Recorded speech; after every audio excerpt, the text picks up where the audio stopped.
Peace, peace, peace. Welcome back to my YouTube channel. For those of you who don't know, it's your boy Vic Slain Hope. And I got another video for y'all. And today I'm going to be talking about relationship dynamics in the black community, which is one of the main things that is plaguing us and is keeping us from building healthier relationships with one another. So, and the main focus of this is how our men don't know how to be men and they're emulating women, and our women don't know how to be women and they're emulating men. So, give you a little history context because, you know, everything has a little history to it. So, since black men arrived here, or African men arrived here, right? The African men has always been a threat to the establishment, right? So, what they did was they broke him down. They figure out methods, bucking, right? Beating him, lynchings, a whole bunch of stuff, fear-based things, tactics that were used to kind of like break the man down, right? So when you strip the man of his manhood, right? And a lot of men were being castrated too. They was doing a whole bunch of stuff to the men, right?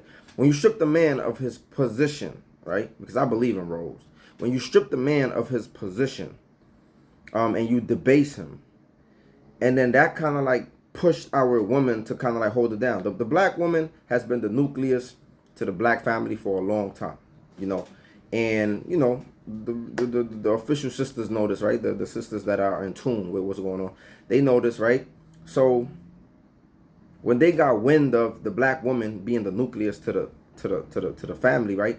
They also, you know, kind of like work their number on the sisters too. So, but when you emasculate a culture's man, what that does is it propels the women to kind of like step up to the plate. It propels them to take on that head of the household characteristic, right? It propels them to kind of like not be able to rely on their man, you know, as they once could, right? So it changes the dynamic, it shifts it, right? So I understand why our women today act a certain way. I understand where it comes from. You know, a lot of times they have to fend for themselves. They really couldn't rely on their man or on their counterpart, right? Because for the reasons that I just explained, right? And also how the man has been attacked and he has been disenfranchised. He has been the one that's severely incarcerated, right? It's so much things that, right, how we have been attacked, right? So our woman has been pushed out there. She has been to fend. She has to fend for herself. She has to be the one to do a lot of things for herself. So at the root of all of this is a lot of hurt, it's a lot of pain, it's a lot of trauma, right? And I'm gonna make a separate video on trauma, but I wanted to get into these relationship dynamics today. For example, there are feminizing men, you know. That's just what it is. You know what I'm saying? Y'all could say whatever y'all want to say and come here and talk this other stuff. They are literally feminizing men. They are literally further emasculating the black man more than he already is, right? He's already like disenfranchised from a lot of things. And they are further doing this thing to kind of like tarnish the image of maybe the young boys growing up, right? And also our women. So now you have men walking around with purses. You have men walking around with like super tight jeans, right? You have men walking around with blouses, with all type of weird stuff on, dresses. This is part of the thing too, right? This is part of the attack too, right? A lot of men nowadays, right? They're dependent on women. A lot of men are doing that, right? A lot of men are living off some women. A lot of men it's just a lot of, and this is what I mean, right? Like, it's almost like the man has taken the role of the women, right? And the woman has taken the role of the man. Now I'll talk about the women. There's a lot of women out here who are super aggressive, right? And I get it. And sometimes it's also a New York thing, right? In New York, you know, the woman has to be a certain way. It's a very aggressive place, and I get it. A lot of people in New York don't respect that soft femininity touch, right?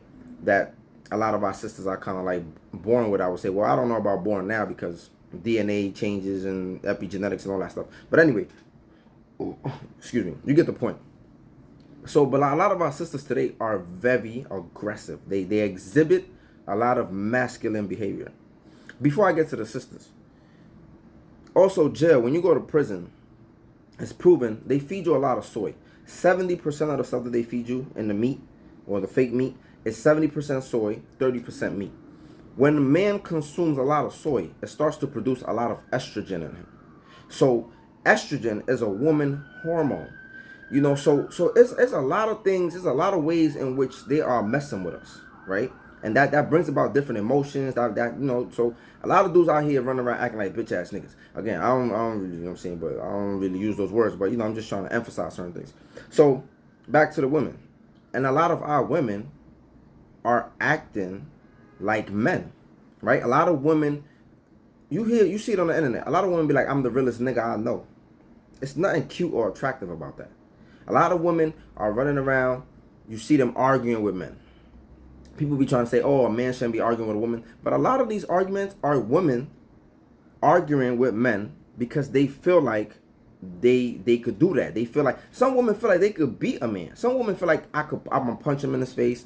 I fight niggas. Like, you hear it all the time. You see these superly masculine, aggressive women, right, in our communities. And that is a problem. And I think that is shaping these negative impacts that we are having with relationships. Because, for example, when people get into relationships and a woman is not acting like a woman, or she's not in her feminine, in her divine femininity, she's gonna clash with that man because she's acting like a man. She's moving like a man. She's moving like this aggressive being that had to be a go-getter, that was raised a certain way, that had to survive a certain way. Because the black woman, a lot of times, she is raised to be strong, and most of the time she grew up in a single parent household where she only seen her mother be strong, so she never seen her mother in her femininity. So this is something that gets passed down. If you never experience your mom in her femininity, if you never experience your father in his masculinity, or what that looked like, right, in a healthy way, then we are lost. We grow up lost, and the world raises us, right? And then how do we get raised? We pay attention to the imagery, what we're seeing. So this is some of the things that we're seeing, right? So when these people get into a relationship, you see the clash. You see the clash of two men in the house, right? Because, again, shit has shifted, and in some cases, men are trying to recapture their masculinity. So as men are trying to recapture their masculinity, you have women who don't want to give up, or who they feel like, I can't trust it. They feel like, I can't trust you because you haven't been there for a while. So you have men who they've been doing some work to kind of like recapture their masculinity, and they meet certain women who are afraid to kind of like let go of that masculinity, let go of that mindset that helped them survive. But a lot of times the things that helped us survive are not conducive to our growth today. So if at one point you needed to be a certain way, you needed to be extra tough, I get it. Like, even in my example, when I was younger, I felt like I had to be that way. I feel like that literally helped me survive. And even to this day, in certain circumstances, you still have to be aggressive in a certain way to ensure your survival in some situations. I get that. But all of that is connected to trauma. And a lot of times you have women out here that will say, oh, when the right man comes along, I'm going to return to my divine femininity. No, you are not. If you never had experience being feminine, if you never had experience being in your divine femininity, you're not just going to flip some switch when some guy come along that you feel like you can trust, that could lead. You're not. It's something that takes practice. It takes practice for you to be operating in a feminine way. It takes practice for you to not be doing certain things. And I commend my sisters, because I got a few homegirls that they acknowledge that they have a problem. They acknowledge that they be acting too bro-ish, or too niggerish, or whatever, right? They acknowledge that, you know what? Like, this is not it. Like, they know it comes from trauma. They know it comes from, surviving and stuff.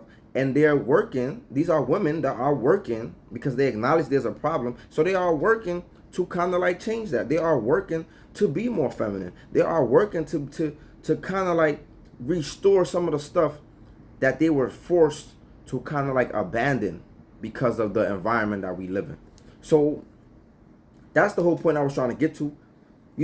A doctor, when a doctor gets a patient, a doctor is going to ask you about your family history. He's going to ask you about your family history, and he's going to ask you about your medical history, because he wants to see how big is the problem. He wants to see, is it hereditary? He wants to see, where this problem started, perhaps.